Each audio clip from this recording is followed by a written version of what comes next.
mengonfirmasikan kepada Allah dengan bertanya, menyampaikan. Qala, Rabb, alam takhluqni biyadik? Ya, Adam mengatakan, ya Allah, bukankah engkau yang mencipta aku dengan tanganmu, dengan kuasamu? Qala, bala, kan? Kemudian Allah menjawab, ya.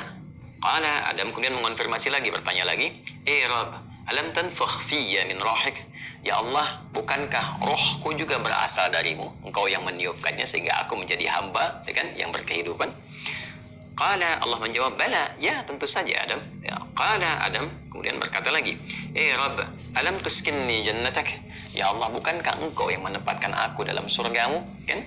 Kemudian qala, Allah Subhanahu wa taala menjawab, bala, ya tentu saja. Ya, qala, kemudian Adam mengonfirmasi kembali, bertanya lagi, Rabb, ya Allah, alam tasbiq rahmatuk ghadabak? Ya Allah, bukankah rahmatmu senantiasa mendahului amarahmu? Masya Allah.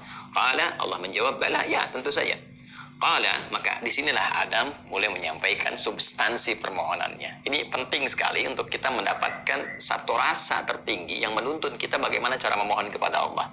Baik, maka Adam kemudian menyampaikan, Ara'ait in ana tubtu wa aslahtu araji'i anta ilal jannah.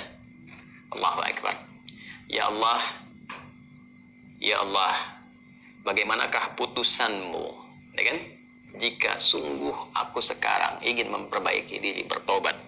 In ana tubtu, jika aku benar-benar ingin bertobat, memperbaiki diri, kembali pada jalan kebaikan. Kemudian wa aslahtu, lalu setelah aku bertobat itu aku menata sisa hidupku untuk memperbaiki diri sehingga lebih baik daripada hari-hari sebelumnya, kegiatan sebelumnya, aktivitas dan perilaku sebelumnya. Araji anta ilal jannah, apakah engkau pun akan mengembalikan aku ke surga? Baik.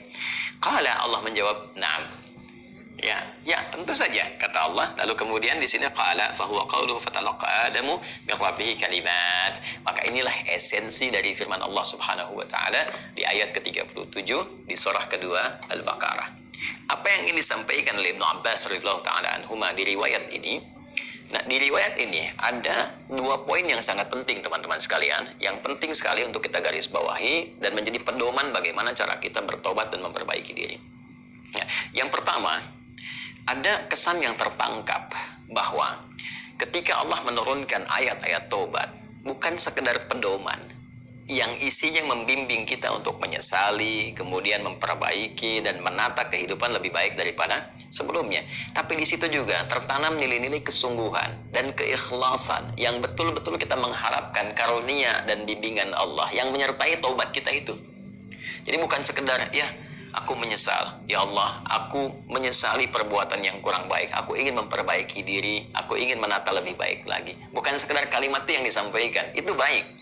Tapi lebih daripada itu, kalau kita ingin mendapatkan penerimaan terbaik di sisi Allah, kemudian tobat kita betul-betul diterima oleh Allah, yang dengan itu menanamkan ketenangan, kedamaian, dan bimbingan untuk memperbaiki diri, maka dalam memohon taubat itu sertakanlah permohonan rahmat Allah yang mengiringi taubat yang kita mohonkan kepada Allah. Bisa dipahami ya? Baik ya?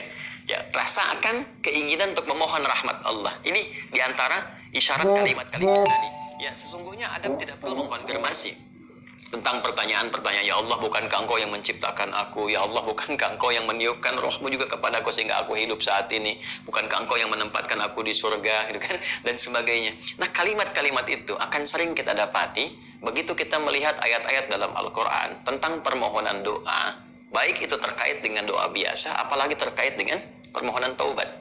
Kalau kita tarik ke kalimat-kalimat taubat, misalnya yang dimohonkan Nabi Isa alaihissalam untuk umatnya, ya ketika Allah menetapkan ini hukum, bagi yang melanggar akan dihukum begini, ya kemudian bagi yang taubat dia akan diberikan anugerah seperti ini, ya maka Nabi Isa alaihissalam terekam sempurna dalam Al-Quran menyampaikan, ya Allah, ya jika pun mereka ini berbuat salah, maka mereka ini hambamu.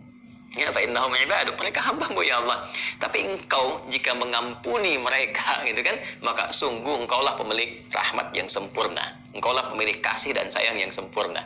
Jadi sentuhan-sentuhan itu yang menyertakan rahmat Allah dalam permohonan kita, itu yang lebih cepat mengguncang arasy dan memberikan kemudian pendampingan langsung dengan rahmat Allah itu pada taubat kita, yang menjadikan taubat itu semakin sungguh-sungguh. Ini kunci utama. Jadi kalau saya panjang lebar menyampaikan, simpelnya begini, kalau tobat jangan nanggung. Hidup. Ya, kalau tobat jangan nanggung, supaya tobatnya betul. Tidak tobat kejadian lagi, tobat kejadian lagi. Maka caranya, ini kata Ibnu Abbas, sertakan rahmat Allah di dalamnya.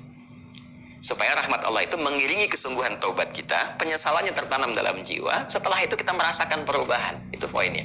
Jadi kalau ingin cepat tobatnya diterima oleh Allah, rasakan rahmat Allah hadir di dalamnya, lalu tanamkan pada diri kita. Ya kan? Ya, dihidayatkan Allah yang menciptakan engkau. Allah memberikan jalan kepadamu, Allah memberikan nafas kepadamu, Allah memberikan waktu. Setelah kamu akan berpulang. Kalau bukan karena rahmat Allah, bagaimana engkau berhadapan dengan Allah saat dihisab, ya kan? Lalu kita balikan, ya Allah, engkau yang menciptakan aku, engkau yang memberikan kehidupan kepadaku, engkau yang memberikan jalan-jalan kepadaku. Sungguh dalam keadaan ini aku hambamu yang kau maha tahu banyak berbuat maksiat, tapi aku pun menyadari betapa besar rahmatmu yang melampaui murkamu. Maka dengan semua rahmat aku mohon, ya Allah, bimbing hamba untuk bertobat, memperbaiki diri sebelum berpulang kepadamu. Nah, kalimat-kalimat itu dalam. Itu poin yang pertama. Ya, jadi singkatnya itu, jika ingin bertobat, jangan nanggung, sertakan rahmat Allah di dalamnya, sehingga membuat kita lebih serius dan lebih kemudian merasa ya dalam jiwa kita untuk kembali kepada Allah. Yang kedua, ada poin anugerah.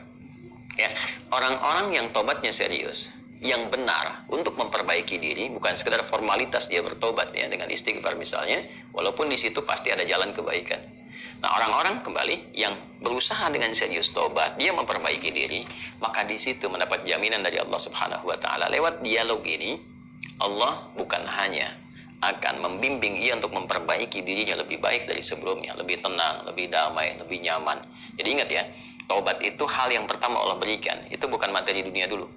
Bukan kedudukannya langsung naik, begitu tidak. Ya, bukan materi bertambah langsung kaya, bukan ilmu langsung banyak, tidak. Yang diberikan kelapangan dulu. Ketenangan, kelapangan, kedamaian, dibersihkan yang kotor-kotornya, baru datang melimpah.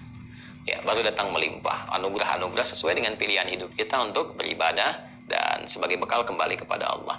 Nah, nanti kalau benar taubatnya dan memperbaiki diri, diberikanlah kelapangan itu, lalu ditempatkan di kondisi lebih baik dari sebelumnya. Nah, ini yang dimaksudkan kalimat di sini. Ya ara'aitin ana tubtu wa aslahtu arajin anta ilal jannah. Ya Allah, jika memang aku betul-betul bertobat, betul-betul memperbaiki diri, menata jalan hidup, apakah engkau akan mengembalikan aku ke surga? Ya, maka apa yang dijawab oleh Allah? Ya, nah, ya tentu saja kamu akan dikembalikan. Tapi perhatikan cara Allah mengembalikannya. Ditempatkan di surga yang lebih baik dari surga pendahuluan sebagai tempat belajar sebelum turun ke bumi. Silakan perhatikan. Bukankah di surga saat Adam belum turun ke bumi, hanya untuk berlatih materi sebelum turun, ya apa yang harus kerjakan, harus tinggalkan, bukankah di dalamnya ada ujian? Ya kan?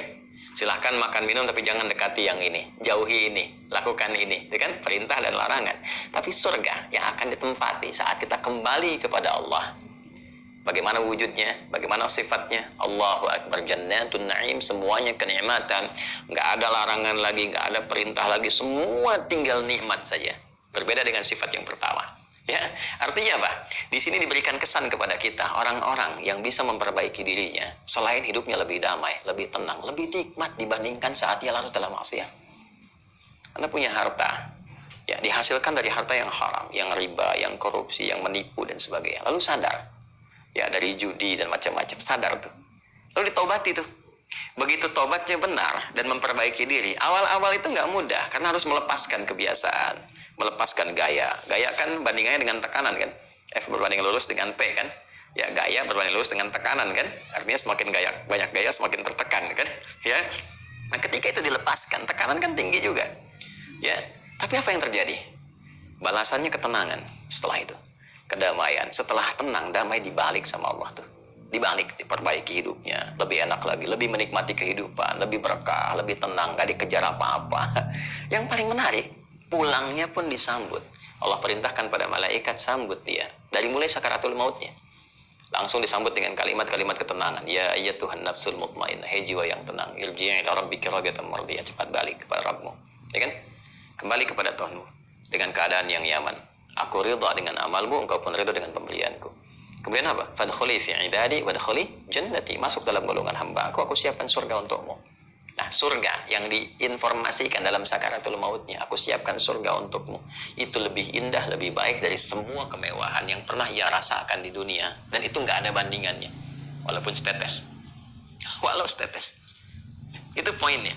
Jadi bertobat itu mesti punya motivasi. Ya, jadi kalau nggak ada motivasi, sulit kita melakukan itu. Motivasi terbaiknya adalah, nih, mau sampai kapan larut dalam maksiat? Bagaimana kalau sedang bermaksiat itu wafat? Ketika sudah menyadari itu, cepat perbaiki, cepat bertobat. Begitu tobat itu dilakukan dengan benar, janji Allah turun. Ya, selain dibimbing, diberikan ketenangan, kedamaian, dibalikin lagi, lebih nikmat dari sebelumnya. Lalu dibimbing mendapatkan sesuai dengan bekalnya. Kalau ilmu dikuatkan dia, supaya cari surga dengan ilmunya. Kalau kedudukan diatur, supaya tidak mendapatkan kedudukan dengan nyogok, dengan korupsi, kan? Dan macam-macam. Naik itu. Sesuai dengan maslahat dia. Dan kalaupun dapat harta dengan cara yang benar, nggak usah nipu, ya, nggak usah korupsi, nggak usah macam-macam gitu, dapat dia ditempatkan sampai dia jaga sampai wafat aja. Begitu meninggal, dapat yang terbaik, lebih indah dari suasana yang dia dapatkan sebelumnya. Itu spiritnya. Ya, itu yang tadi saya katakan, menjadikan Allah sangat mencintai orang yang selalu berusaha menata dirinya lebih baik. Bertobat terus, tobat lisan, tobat pandangan, tobat pendengaran, sampai tobat kaki. Sampai dia merasakan perubahan dari semua organ tubuhnya. Tobat mata, dia berlatih. Jangan dikira kalau tobat itu, fungsi mata itu akan selesai dengan memandang saja. Tidak. Tantangannya ada. Dan nanti keberhasilan tobatnya itu diukur dengan ketika memandang yang tidak diinginkan oleh imannya, dia bisa elakkan pandangan. Itulah qadul basar. Ya, telinga juga begitu. Kalau sudah nanti cukup bagus, terlatih dengan tobatnya, dia akan hanya gunakan refleks pendengaran untuk yang baik saja, sampai ke ujung kaki. Demikian. Nah, itu kalau sudah ada ciri seperti itu, sikapnya berubah, ini tanda pertama bahwa tobatnya diterima oleh Allah Subhanahu wa Ta'ala.